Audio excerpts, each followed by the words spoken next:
20 فیلم برتر قرن 21 از نگاه تارانتینو چیا میتونه باشه؟ بریم یه نگاهی به این لیست بندازیم.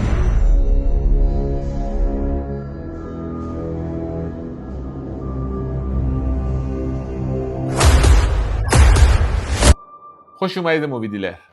کوئنتین تارانتینو یکی از معروفترین، بزرگترین و محبوبترین کارگردانای این 30 سال اخیر. برای من پالپ فیکشنش یکی از بهترین فیلمایی که تو عمرم دیدم. شاید بهترین فیلم دهه 90. از 2000 به این ور چندین و چند فیلم ساخته. برای من چند تاش از محبوب تریناست. کیل بیل، جانگو، حرومزاده‌های بی‌آبرو و روزگاری در هالیوود. حالا این آقای تارانتینو که همیشه راجع به سینما خیلی صحبت میکنه، مصاحبه میکنه، پادکست داره، چند کتاب نوشته، البته یک کتاب نوشته. کلا راجع به سینما خیلی صحبت میکنه. کسیه که سینما رو از فیلم دیدن شروع کرده. عشق به فیلم دیدن، عشق به سینما همین باعث شده که خیلی اطلاعاتش بره بالا و اصلا شروع کنه به فیلم سازی. کتاب به زبان فارسی هم راجبش خیلی زیاد هست. کلی هم اظهار نظر راجبش هست. خیلی‌ها موافقشن، خیلی‌ها مخالفشن، خیلی دوستش دارن، خیلی‌ها هیت میدن بهش. میدونم که میشناسیدش و بیشتر از این صحبتی راجبش نمیشه کرد. حالا این آقای تارانتینو توی پادکست اومده و یه لیستی رو معرفی کرده به عنوان 20 فیلمی که براش محبوب ترینا توی قرن 21 هن. یعنی چی؟ از سال 2000 تا امروز به نظرش این 20 فیلم بهترینایی بودن که ساخته شدن. برای هر کدومم یه نظر کوتاهی داده. حالا بریم این لیست رو با هم دیگه ببینیم. فقط یه نکته، از شماره 20 تا شماره 10 یه مرور کوتاه روی اسما میکنیم. از شماره 10 تا شماره 1 کمی بیشتر توشون خورد میشیم و اینکه صحبت میکنیم راجع به اینکه چرا به نظر تارانتینو اینا فیلم‌های خیلی مهم و محبوبش هستن. یه سری نظرم راجع بهشون داده که خیلی جنجالی شده. پس برو بریم. فیلم شماره 20 وست ساید استوری، داستان وست ساید به کارگردانی استیون اسپیلبرگ، نسخه بازسازی شده‌ای که تو سال 2021 اومد. تنها موزیکال این لیست. به گفته تارانتینو این فیلم بهترین موزیکالیه که توی قرن 21 ساخته شده. البته من باش مخالفم، چون که لالالند فیلم بهتری. ولی نظر تارانتینوه. از اسپیلبرگ همین یه فیلمو توی لیست انتخاب کرده.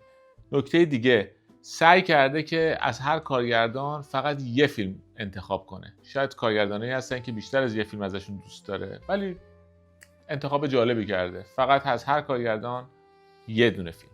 پس فیلم شماره 20 ما وست ساید استوریه، اون موزیکالی که سال 2021 اومد. There's a place for us somewhere, a place for us. فیلم شماره 19 کابین فیور، تب کلبه، محصول 2003 به کارگردانی دوست و رفیقش الای راس، کسی که توی فیلم حرومزاده‌های بی‌آبرو کنار براد پیت هم دیدیمش. کسیه که چندین فیلم ساخته. فیلم هاستل اگه یادتون باشه شماره 1 رو هم همین کارگردان ساخته. توی ایران محبوب شده بود. یه فیلمیه که تو ژانر ترسناک اسلشر ساخته شده. دقیقاً فیلمیه که کاملاً توی ژانر ساخته شده. فیلمیه که یا شما دوستش دارید یا دوستش ندارید و تارانتینو عاشق این جور فیلم‌هاست. یکی از چیزهای مهم اینه که کارگردانی فیلم‌ها براش خیلی مهمه. البته من حس می‌کنم دوستی با الای راس هم باعث شده که یه فیلم ازش توی این لیست بذاره.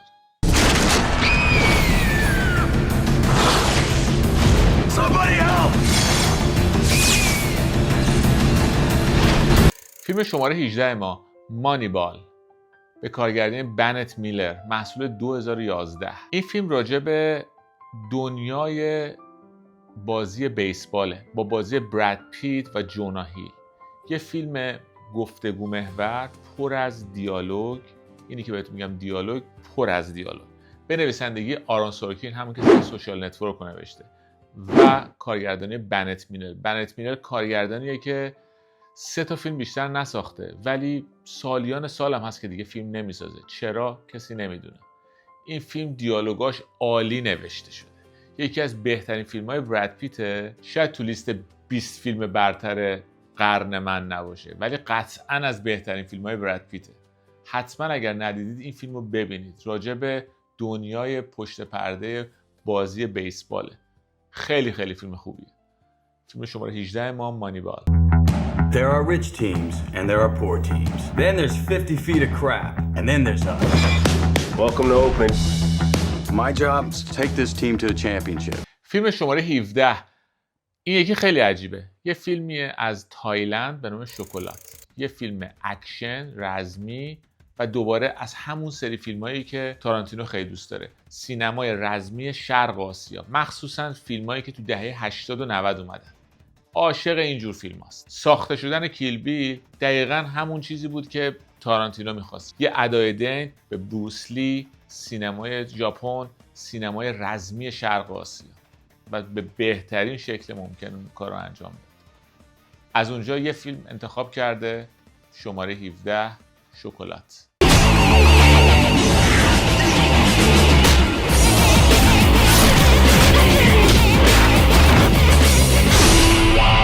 فیلم شماره 16 ما، دیویلز ریجکت، به کارگردانی راب زامبی، کسی که کارگردان خواننده هیوی متاله و این فیلمش عجیب غریب کثیفه. کثیف بودن انگار از سر و روی این فیلم میریزه. از نوع فیلم برداری، از بازی بازیگرا، از طراحی صحنه، از دیالوگایی که میگن. فیلم یه جور بی‌پروایی خاصی داره. میگم این فیلم خیلی خاصه. از اون فیلمایی که فقط یه نفری مثل تارانتینو باید خوشش بیاد و توی اینجور لیستا بذارتش. کسایی که فیلمای اسلشر دوست دارن، فیلمای خشن دوست دارن، حتما این فیلم رو ببینن. برای خود منم خیلی فیلم جالبیه.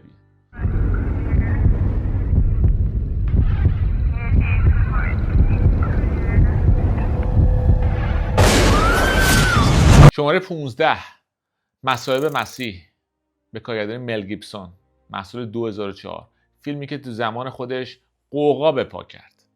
یادم میاد که توی سینما فرهنگ رفتم و این فیلم رو دیدم با همه خشونتش. چرا بین این همه فیلم خارجی توی اون زمان این فیلم اکران شد توی ایران با این همه خشونتش؟ دیگه واقعا از اون سوالایی که خودم جوابی براش ندارم. ولی خشونت بی حد و حصرش یه جایی آدمو به خنده میندازه و به نظر من فیلم خیلی عجیبیه. فیلمی که هنوزه بعد از 20 سال از ساخته شدنش واقعا وقتی سکانسش رو میبینی مو به تن آدم سیخ میشه. فیلمی که به زبان انگلیسی ساخته نشده و زمان خودش رکوردهای فروش هم جابجا کرد. از قرار معلوم جناب مل گیبسون داره شماره بعدی این فیلم رو هم میسازه. شاید سال بعد بیاد و اکرامش.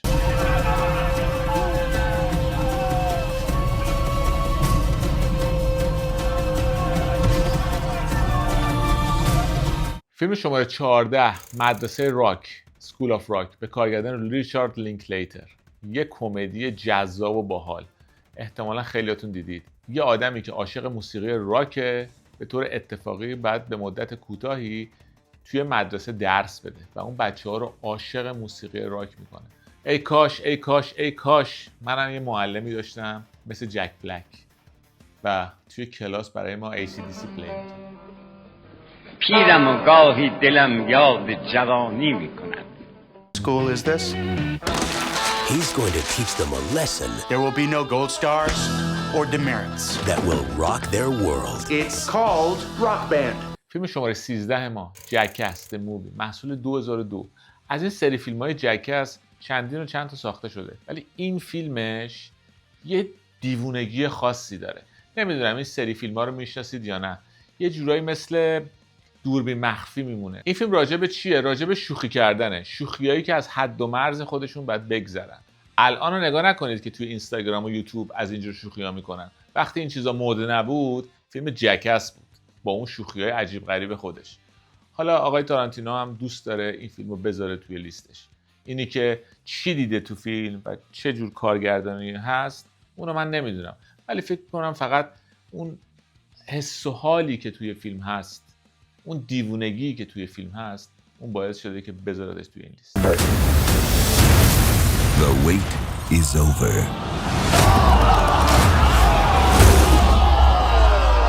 Hello, I'm Johnny Knoxville. Welcome to Jackass. فیلم 12، بیگ بد وولفز، گرگ بد گنده، محصول 2013. این یه فیلم خاصه.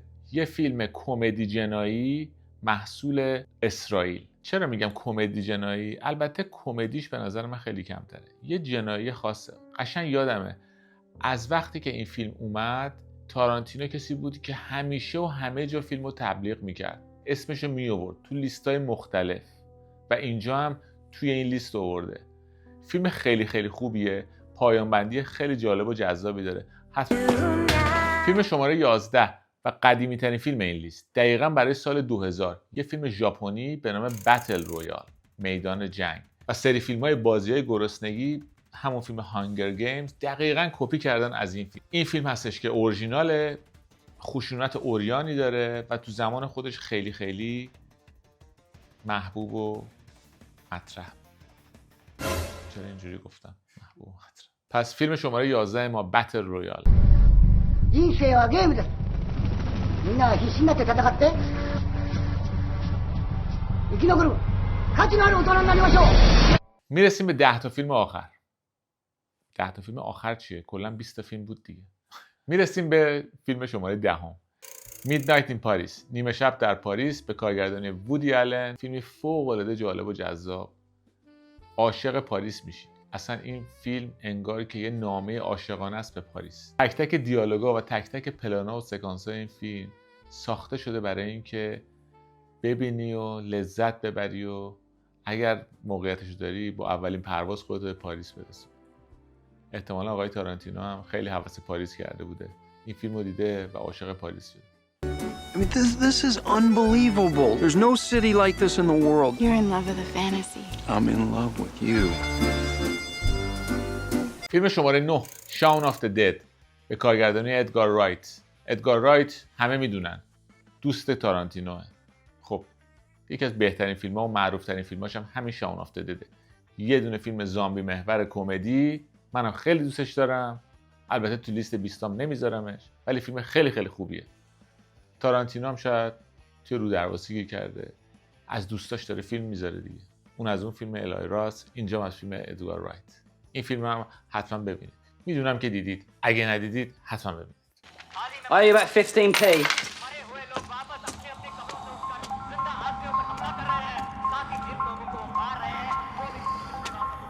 فیلم شماره 8 مد مکس فیوری رود، جاده خشم، محصول 2015. دیدن این فیلم بر هر انسانی واجبه. بودن این فیلم توی هر لیستی واجبه. توی لیست تارانتینو هست، توی لیست منم هست، توی لیست شما هم باید باشه. بهترین فیلم اکشن ساخته شده بعد از سال 2000 به جرئت میتونم بگم. هیچ چیزی این فیلم کم نداره. بارها و بارها دیدمش و بارها و بارها هم خواهم دید. به کارگردانی استاد جورج میلر. بازی‌ها عالی، همه چیه فیلم عالی. انگار نشستی توی یه دونه رولرکاستر. 2 ساعت تمام موسیقی راک، اکشن، اکشن و فقط اکشن. It is by my hand. You arise. فیلم شماره 7 ما Unstoppable، توقف ناپذیر، محصول 2010 با بازی دنزل واشنگتن و کارگردانی مرحوم تونی اسکات، برادر کوچیک همین آقای ریدلی اسکات. تارانتینو خب دوستی داشته با این مرحوم. سال 93 فیلم ترو رومنس رو شاید خیلیاتون دیده باشید. فیلمنامه اون فیلم جالب و جذاب از جناب تارانتینوه. بله، قبل از اینکه پالپ فیکشن رو بسازه اون فیلمنامه رو نوشته بوده. خب دوستی تا اینجا ادامه پیدا کرده و یک فیلم هم از ایشون گذاشته توی لیست. What are we worried about in terms of cargo? 8 freight cars of hazardous chemicals. We're not just talking about a train. We're talking about a missile the size of the Chrysler building. فیلم شماره 6 زودیاک به کارگردانی دیوید فینچر. بله، من فکر میکنم بهترین فیلمی که فینچر بعد از سال 2000 ساخته همین فیلمه. این فیلم کارآگاهی و جنایی که هنوزه وقتی نگاه میکنیم مو به تنت سیخ میشه.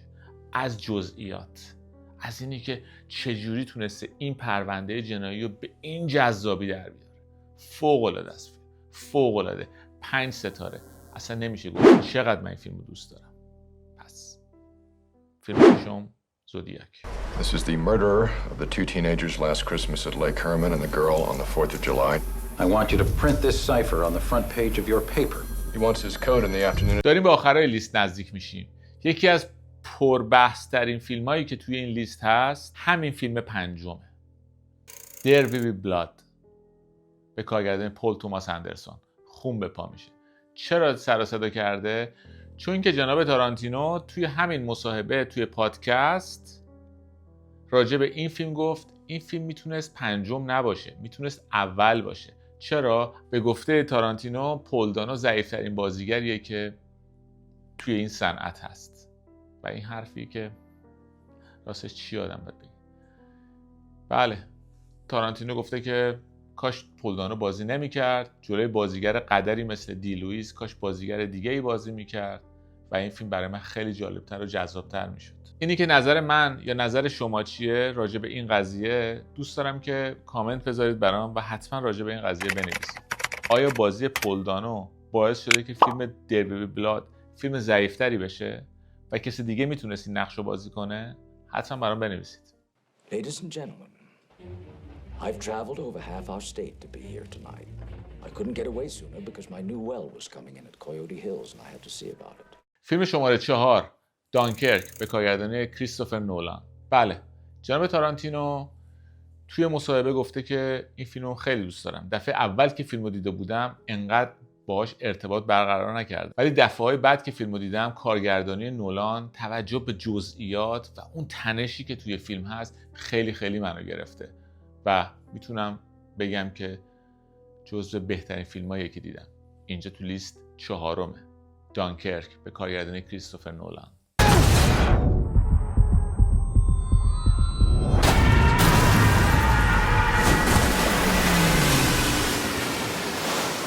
فیلم شماره 3 Lost in Translation، گم شده در ترجمه، به کارگردانی سوفیا کاپولا. به نظر من بهترین فیلم سوفیا کاپولا تو همین امروز همین فیلمه. یه فیلم آروم، عاشقانه با بازی زیبای بیل موری و اسکارلت یوهانسن که تو ژاپن میگذره. یه عشقی بین اینا در میگیره که واقعا جذابه. به همتون پیشنهاد میدم که فیلمو ببینیدش. تارانتینو از این فیلمم خوشش اومده، توی لیست گذاشتتش. What are you doing here? Getting paid $2 million to endorse a whiskey. The good news is the whiskey works. میرسیم به 2 فیلم آخر. چند تا موضوع بهتون بگم. یکی این که توی مصاحبهش گفته که مارتین اسکورسیزی بزرگ از 2000 به این ور فیلم خوبی نساخته. دیدید که توی لیستم نبودش. شما فکر کنید گنگز آف نیویورک، ولف آف وال استریت، شاتر آیلند، همین فیلم آخر کیلر آف د فلاور مون و فیلم‌های دیگه‌ای که ساخته، هیچ کدوم به نظر تارانتینو فیلمی نیستش که جزو بهترینای قرن 21 باشه، که من کاملا با این قضیه مخالفم. همیشه راجع به سینمای کره صحبت میکنه تارانتینو. فیلمایی مثل خاطرات یک قتل و اولد بوی از فیلمای محبوب تارانتینو هستن. اصلا خود تارانتینو بود که این فیلم‌ها رو توی آمریکا معروف کرد، سر زبونا انداخت، راجبشون صحبت کرد. توی این لیست نیستن این فیلم‌ها. چرا؟ کسی نمیدونه.